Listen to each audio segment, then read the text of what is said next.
how would you have voted on the healthcare legislation in one or two? I was adamantly opposed to the healthcare bill. I believe that we should present a bill, and this is kind of an argument that's been going on, particularly in our primary. I did sign the pledge to repeal and replace the bill, but realistically, we should amend the bill to add things that would actually fix the healthcare issue, and that's the problem with this bill. No one understood it, and it didn't address the real issue. One of the things that we should do, first of all, is make sure that we're passing a bill that is friendly to small businesses. The bill that just passed is going to force businesses to fire people. The unemployment rate is going to skyrocket, and when you're passing a bill of that magnitude that is the equivalent of something that's going to affect 1/6 of our economy, we have to do better than what we did. And what we did was just rush a big piece of legislation that didn't address the issues and thus passed only on partisan lines. I believe we should be allowed to buy insurance across state lines. I believe in expanding high-risk pools for the less than 1% of people who are deemed uninsurable. But most of all, I believe that as a congressman, it is our job to go to Capitol Hill and put our heads together for something that's actually effective, not the bill that just passed. I absolutely would not have supported that or voted for that bill. I prefer reforming healthcare costs in the context of free market. I would like to address pre-existing conditions, and at the heart of that pre-existing condition argument is creditable coverage. And how do we address creditable coverage? You allow for portability of that insurance policy between employers. We know in today's economy, employees change jobs frequently, and it is almost impossible to maintain coverage, creditable coverage, which is required to avoid pre-existing conditions under COBRA. That is virtually impossible for working families making $40,000, $50,000 a year to make the choice between maintaining their COBRA premiums or putting food on the table for their family. And so we need to address that in the context of free market, portability for policies, competition across state lines, and a uniform standardizing claim forms to make the policies easier to make claims on. What do you think needs to happen to create more bipartisanship? And maybe you can offer me a definition of what bipartisanship would be. Well, I like the term non-partisanship when you're talking about elected officials, when you're talking about people becoming public servants. The title of what we're trying to become is U.S. representative. That means I'm a representative to Congress on your behalf. It didn't say I'm a representative to Congress on behalf of the Republican Party. It didn't say that they're a representative to Congress on behalf of the Democratic Party. I am a representative to Congress on behalf of Northeast Arkansas. Particularly on Capitol Hill, I had some time to work there. The House Rules Committee is a good example of where we can change some things. Right now, the party in power controls what amendments go into the floor. It controls what amendments are debated. And I would say that's extremely unfair considering the fact, especially now that people are highly outnumbered. There's a story that's often told about a young congressman running to Capitol Hill. He was so excited, he said, "Where's the Democrats? I want to meet the enemy." To which the senior congressman said, "The Democrats aren't your enemy, the Senate is the enemy."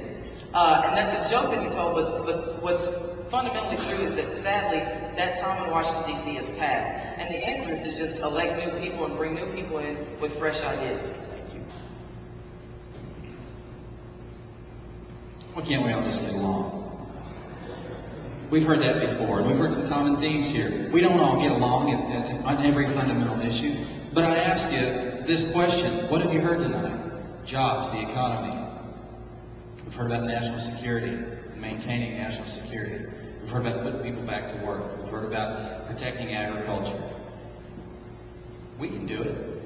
We can sit down here tonight, and we can solve a lot of problems. The problem is you go to Washington and you get Potomac fever. And so bipartisanship, nonpartisanship, partisanship, he said, she said, it doesn't matter. Statesmanship is the requirement. And we've forgotten that. And so that's why I think it's so important that your next representative be a citizen legislator. Be the kind of person that does the same thing you do every day. That's go to work.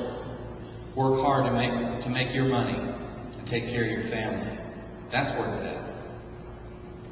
So what would be the biggest change that you would advocate for changing the federal tax code if you were elected? Certainly would like to see the tax code simplified, but one of the things that we could address that I think would help grow jobs and help our small businesses is to allow small businesses and self-employed a tax credit for their health care premiums. I think that'd be a good way to help lower costs, as well as provide a little bit of a more friendly tax environment for small businesses. A few other things that you could address along the way, but certainly simplifying the tax code so that it doesn't require a CPA or a tax attorney to understand. 1040EZ is a thing in the past, I think, for most people who are trying to maximize their taxes, their efficiency in their tax returns. So certainly simplifying the tax code and tax credits for employers who pay for their health care premiums. Tax code is too complicated. I'm in favor of definitely simplifying it. Particularly, we can eliminate the capital gains tax. We can eliminate the death tax. We've got to create an environment in America where we're not punishing our small business owners for having jobs here. And so definitely I'm a proponent of doing something to change this tax code, but particularly to directly answer your question, eliminate the capital gains tax, eliminate the death tax. Agriculture nature of the district here, water is a growing shortage in Arkansas. The U.S. Geological Service has stated that by 2015, just 5 years away, that there could, quote, be widespread failure of underground aquifers in significant parts of eastern Arkansas. What do you think the federal government's role should be in addressing this issue? Certainly surface water retention is a good way to address water management as we see the depleting aquifers. One of the byproducts of surface water retention and tailwater recovery is recycling that surface water, and it's so much more energy efficient to move water around on the surface than it is to bring it up from the aquifer. And so that's the good part of utilizing surface water retention in some of those programs like tailwater recovery. The other thing is the NRCS, the Natural Resources Conservation Service, already has some interesting cost share programs that allow farmers to cost share to implement those reservoirs and those tailwater recovery systems to make their irrigation much more cost effective and much more efficient as it applies to using groundwater versus surface water.